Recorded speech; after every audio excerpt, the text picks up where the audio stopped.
Imagine you're trying to map out the exact layout of this massive, really intricate mansion, Okay. but you don't realize that you are wearing heavily tinted, totally distorted sunglasses. Right, so you're getting a totally warped view from the start. Exactly. And usually, when we attempt to understand the universe, we focus entirely on the house, right? We build bigger telescopes, we smash particles together at higher speeds, and we sort of just expect the cosmos to eventually surrender its secrets if we just, stare at it hard enough. Yeah, we treat reality as this room we simply walk into, and we think our only job is to just categorize the furniture. Right. But stepping into the world of philosophy and ontology, it forces that perspective backward. Yeah. Because the framework we're exploring today, it argues that you cannot possibly understand the architecture of the room until you rigorously define the mind that is actually looking at it. So if you are the kind of learner who loves zooming out to tackle these massive mind-expanding concepts without getting buried in academic jargon, this deep dive is absolutely for you. Definitely. We are unpacking a highly complex Arabic, philosophical, and psychological text, specifically Chapter 6, which covers nature, divinity, and laws. And, the mission here is staggering. They really are. This author is attempting to explain the origin of life, the mechanics of consciousness, and literally the fundamental laws of physics by blending psychology, biology, and ontology. Yeah, and the central thesis they present is just uncompromising. It basically says that defining the, quote, known existent so, the universe, matter, gravity, before defining the knowing mind is just a philosophical dead end. You have to start with the observer. Exactly. You always have to start with the observer. Okay, let's unpack this. Because to do that, the text asks us to run this massive thought experiment. We need to rewind the clock of evolution, like forget mammals, forget fish, forget even, complex eukaryotic cells. Just all the way back. Right. Rewind all the way back to the absolute first self-generated living being. According to this framework, what actually takes a microscopic speck of organic material and makes it alive. Well, the author draws a really hard line here. They say life requires a mind. Like, you cannot have biological life without a foundational consciousness. Wow. Okay. Yeah, and to explain this, the text breaks down this absolute first mind into a chain of cognitive dependencies.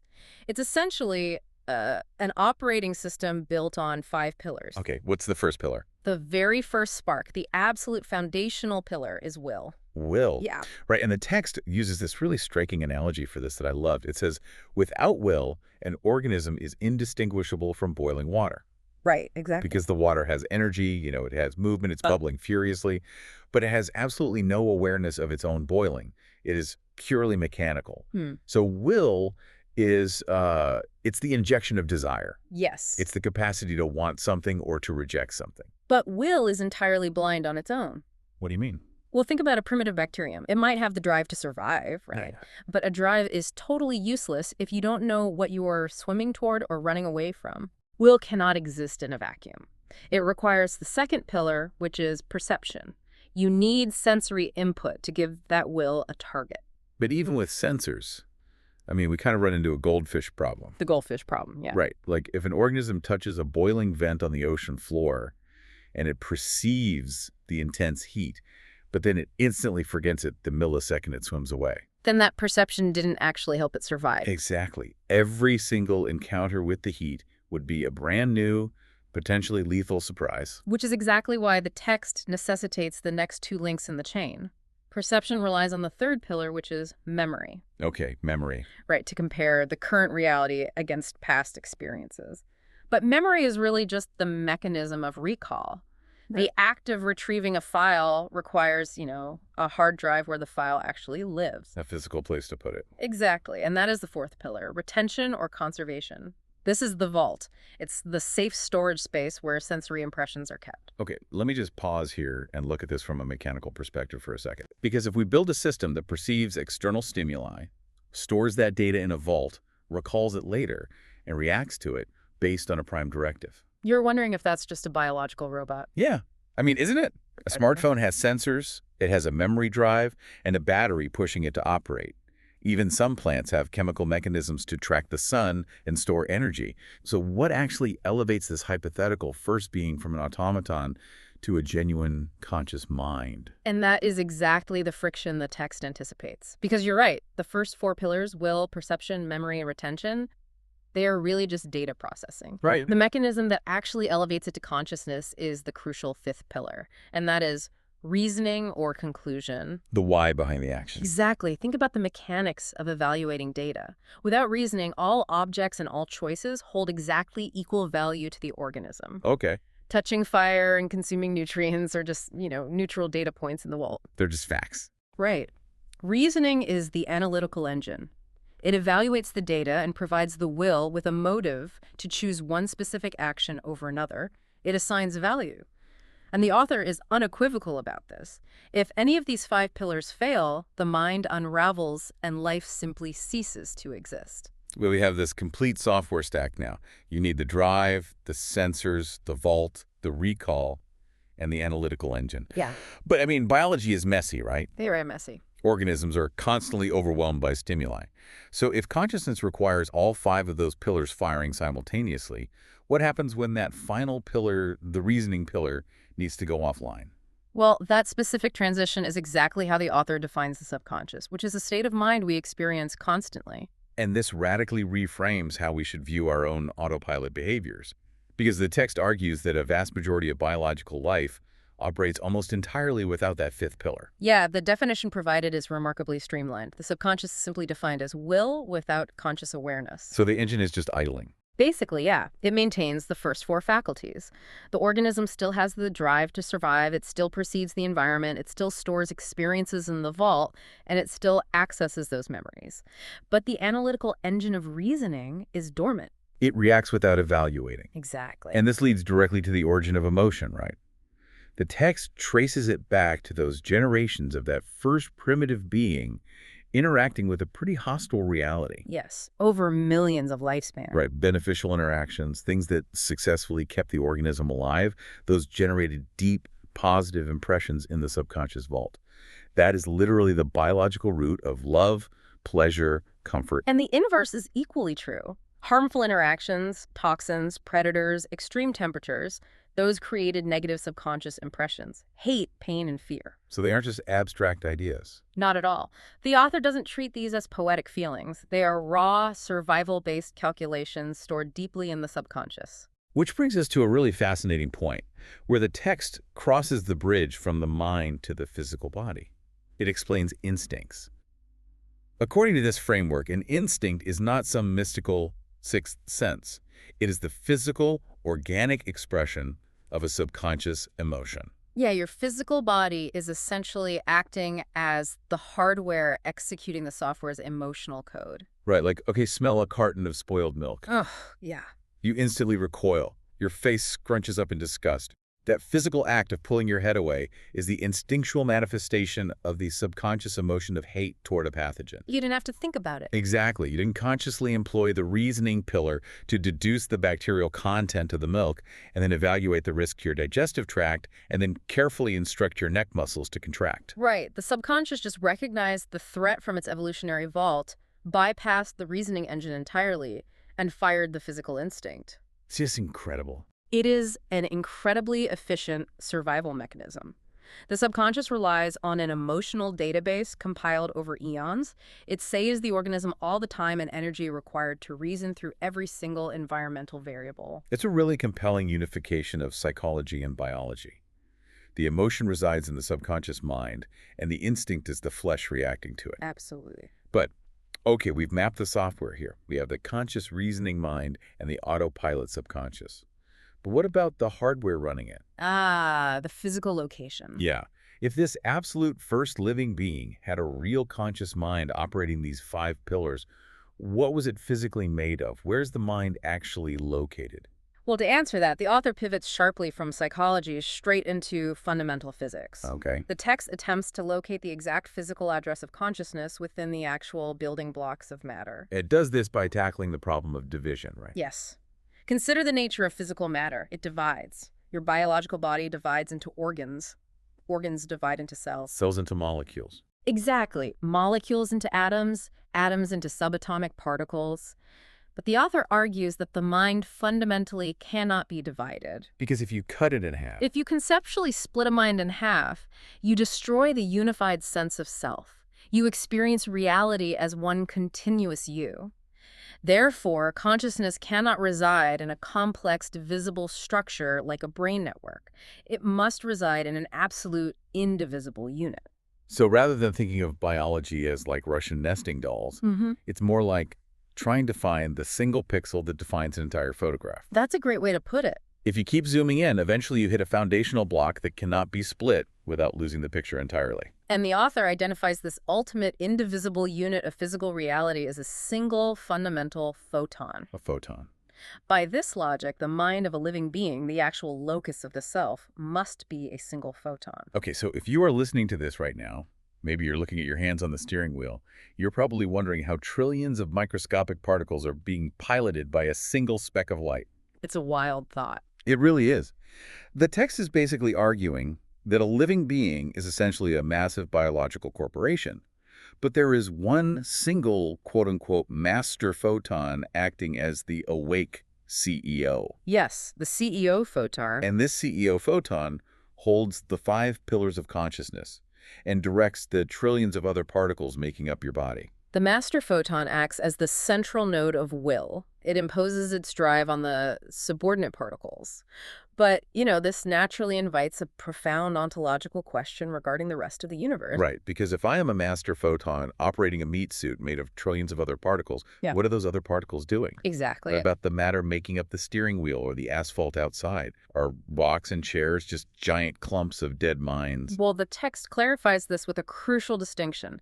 The vast majority of photons in the universe, the ones making up the rock, the chair, and the bulk of your own body, they are not dead. They're not. No, they are asleep. Asleep. Yes. Matter, as we perceive it, is simply a collection of sleeping photons lacking conscious awareness. Wow. They possess the inherent architecture for a mind, but their pillars are entirely dormant. Their thoughts are literally frozen. A frozen thought. Okay, if we strip away all human context, all complex sensory input, what does a sleeping microscopic particle actually think about? The text claims that the fundamental thoughts of these sleeping photons form a trinity: light, movement, and extension. Light, movement, and extension. Yes. And when you map this onto modern physics, the logic holds this really intriguing parallel. A photon is the carrier of light. It represents pure kinetic energy or movement. And as it travels, it creates expansion through space. Right. So the author posits that physical reality itself is just the outward projection of these 3 foundational frozen thoughts constantly dreamed by sleeping photons. So a mountain is just a massive cluster of sleeping photons, collectively dreaming the frozen thoughts of light, movement, and extension. And then our sensory pillars perceive that dream as a solid object. Exactly. I mean, that is just a wildly poetic way to view physics. But it introduces a pretty massive structural problem. Problem of organization, yeah. Exactly. If the universe is just this infinite sea of sleeping photons bumping into each other and a handful of awake master photons running around in biological bodies trying to survive, where do the rules come from? Right. Who is in charge? Because a sleeping photon didn't invent the laws of thermodynamics. An awake biological photon certainly didn't invent gravity. Individual minds and dormant matter just cannot account for the grand, unbreakable laws that organize the cosmos. And to resolve this, the source material scales its framework all the way from the microscopic to the cosmic. It introduces the concept of a universal mind, or the general will. Scaling the 5 pillars up to the size of the universe. The logic remains totally consistent. Because the laws of nature, gravity, electromagnetism, orbital mechanics, they are perfectly consistent and imposed uniformly across all matter. They don't change. Right, so they cannot be accidental byproducts of sleeping particles. They must be the deliberate product of a massive overarching will. And for this universal will to function, it must possess the exact same 5 cognitive faculties we established for the microscopic mind. Will, perception, memory, retention, and reasoning. Yes. The universe itself is a conscious entity.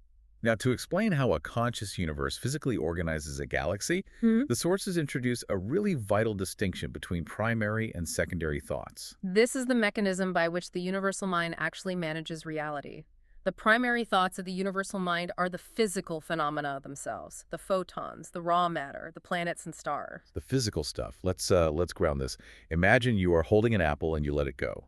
The apple itself, the mass of sleeping photons, is the primary thought. Yes, but the secondary thoughts are the laws of nature utilized to organize that matter. So the invisible tether pulling the apple to the ground, gravity isn't some physical string, and it isn't just a cold mathematical abstraction. According to this text, gravity is literally the universal mind actively thinking the apple downward. It's an active process. Right. The laws of physics are the active, ongoing reasoning of a universal mind managing its own primary thoughts. It completely recasts physics as a cognitive process rather than a mechanical one. And this framework of a thinking universe, it leads to one of the most fascinating concepts in the text, specifically regarding the pillar of memory. The vault of the universe. Yeah. What actually happens to forgotten ideas? Right. As an individual master photon, your mind acquires ideas and experiences from interacting with reality. But human retention is flawed. We forget things. All the time. So the author poses a very simple question. When an individual forgets a thought, where does that thought go? In this ontology, a thought is a real entity. It cannot simply vanish into non-existence. It has to have a location. Exactly. The text argues that when you forget a thought, it simply returns to the universal mind. Because the universal mind encompasses general existence, your forgotten memory goes back into the universal vault. That's amazing. And it rests there until you manage to remember it again, at which point your individual consciousness pulls it back down from the universal storage. So every forgotten childhood memory, every name you can't quite place, is currently resting securely in the mind of the universe. Exactly. It perfectly illustrates the author's ultimate conclusion regarding the absolute freedom of the universal mind. Because we, as individual awake photons trapped inside biological bodies, we are heavily restricted. We can't fly, we can't survive in a vacuum because we're bound by the physics of the environment. Right. But the universal mind faces absolutely no restrictions whatsoever because the laws of physics are literally just its own secondary thoughts. You cannot be imprisoned by a cage constructed entirely out of your own imagination. The text actually references the Quranic concept of be, and it is to emphasize this point. It describes an effortless, thought-based creation. Just willing it into existence. Yes. The universal mind simply reasons a law into existence, and reality organizes around it. It has the capacity to change the rules, suspend them, or rewrite them without any physical exertion, because the rules are entirely mental constructs. It's a profound dichotomy. You have this system of absolute, unconstrained freedom at the highest cosmic level, which then sort of trickles down to create the highly structured, rule-bound reality we navigate at the bottom level. It really is. So what does this actually mean for you, the learner, navigating the real world today? We've traced a massive arc through this source material. We started by building the 5 foundational blocks of a single conscious mind: the drive of will, the sensors of perception, the vault of retention, the recall of memory, and the analytical engine of reasoning. And then we examine how stripping away that analytical engine leaves us with the subconscious, turning our deepest evolutionary survival codes into the physical hardware of our daily bodily instincts. We drilled all the way down to locate the self inside an indivisible master photon, acting as the awake CEO, directing the trillions of sleeping, frozen particles that make up our physical bodies. And finally, we zoomed all the way out to observe a universal mind. A massive consciousness that actively reasons the laws of physics into existence to keep the cosmos from falling apart. This text challenges you to radically alter your perception of reality. It asks you to view the solid objects around you not as dead matter, but as dormant potential. It frames your knee-jerk emotional reactions not as random quirks, but as ancient survival algorithms. It establishes a direct structural link between the mechanics of your individual mind and the architecture of the cosmos. It effectively demolishes the wall, separating psychology from quantum physics. And I want to leave you with one final provocation based on the text theory of the universal memory vault. We explored how every time you forget a thought, it returns to the universal mind. Right. But consider the mechanism in reverse. Think about the concept of inspiration. Think about those sudden aha moments when a brilliant idea just flashes into your brain, seemingly out of nowhere. Oh, wow. If every forgotten thought retreats to the universal mind, and every time you learn or conceptualize something, you are pulling data from that exact same universal source. Are any of your thoughts truly your own original creations? Or are you, right at this very second, just borrowing the thoughts of the universe? That is a lot to think about. It really is. Thank you for taking this deep dive with us. We'll catch you next time.